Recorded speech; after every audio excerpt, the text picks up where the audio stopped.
one piece of career advice you wish someone had given you when you were starting out, Jay? Good one.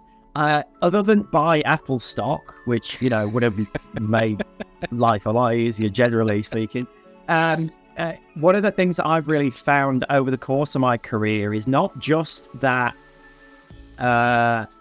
learning is, part and parcel of it, right? We all know that it's a constantly evolving industry. It's a constant change, state of change.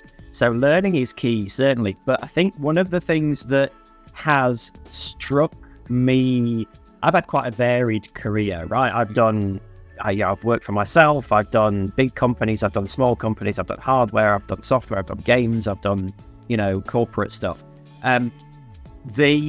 The learning is critical because skills transfer, but competence doesn't, generally speaking. When you're switching between roles, this is not so much, advancing within a particular career path, but I've done a lot of role switching over the course of my career.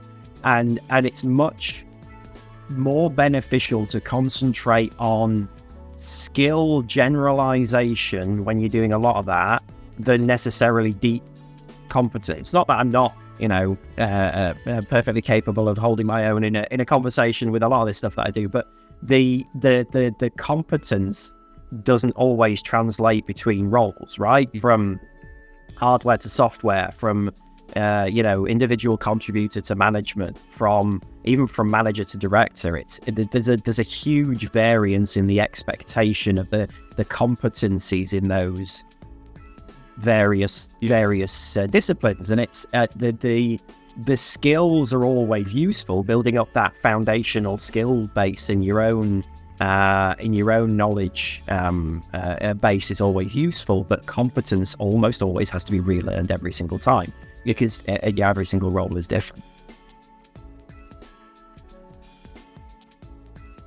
Can you share a pivotal moment in your career journey that made a significant impact? All of my career has been pivots, as I sort of alluded to in the last question. I've done a lot of stuff over my career, right? I started off in call centers in the late 90s, doing phone support and tech support for various people. I've worked in civil service. I've worked for myself for a decade, ran my own MSP.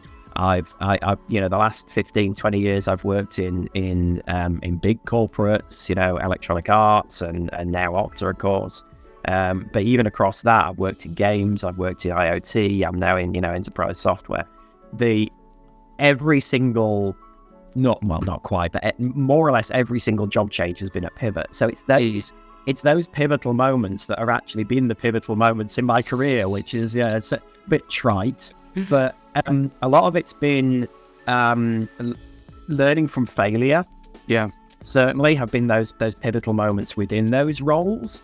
Not just from my point of view, right? Learning from experience and learning not to repeat those failures, but also learning how other people treat those failures, right? And how I should treat the failures of others based on those experiences.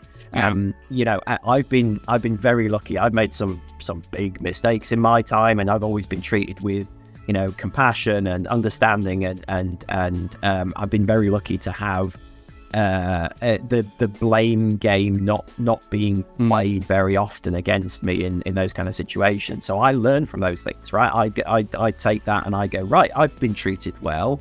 I should take those same elements of compassion and personal approaches and blameless attribution for this stuff and apply that in my role now as a director and as a sort of a decision maker in the role I'm in now to my people, to my team, to my responsibilities.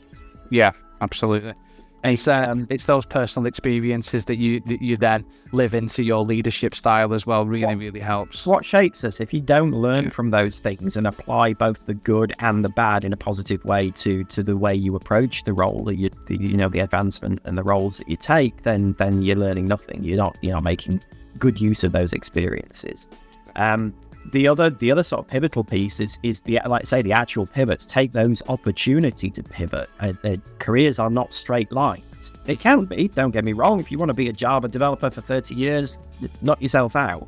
But if you find that that's not for you, burning out, pursuing a career that you're not enjoying and burning out is not the way to do it. Seek other opportunities, right? Pivot, change your, you like to say, I've done 5 or 6 different types of roles in IT over the course of my career.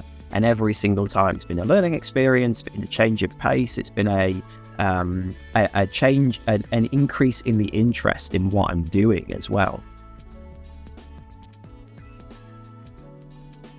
How do you approach challenges and setbacks in your professional life, and what's your go-to strategy for overcoming them?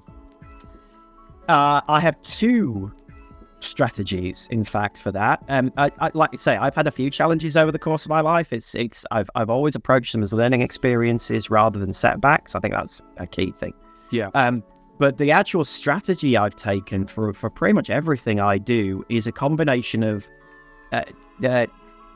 honestly relentless positivity, right? Relentless like to a scary extent sometimes for both me and my colleagues. I think if you cannot maintain positivity regardless of what happens, right, in this industry, you're only going to end up affecting yourself and your colleagues in a negative way, obviously. But you have to see the silver linings in stuff. You have to see the learning experiences. You have to take those experiences, positive or negative, and take the positive from them, because if you don't, they end up weighing you down, right? They're good, and then rather than a positive thing. Out of the back of that, the positivity tends to be infectious as well, right? Which leads to better collaboration. It leads to better relationships. It leads to better, growth in the people you're working with, in the teams you lead, in the companies you're contributing to, which lends itself to better collaboration, right? If everyone is positive about the changes that are happening, positive or negative, then you get a better sense of engagement, a better an improved collaborative approach from everyone. I honestly think it's infectious, right? They say smile's infectious, but it leads to a desire to do better in everyone, right? And I think we have to strive for that better, better resilience, better security, better, code quality, better whatever it is, better relationships in our work. I honestly think that positivity is a huge part of that.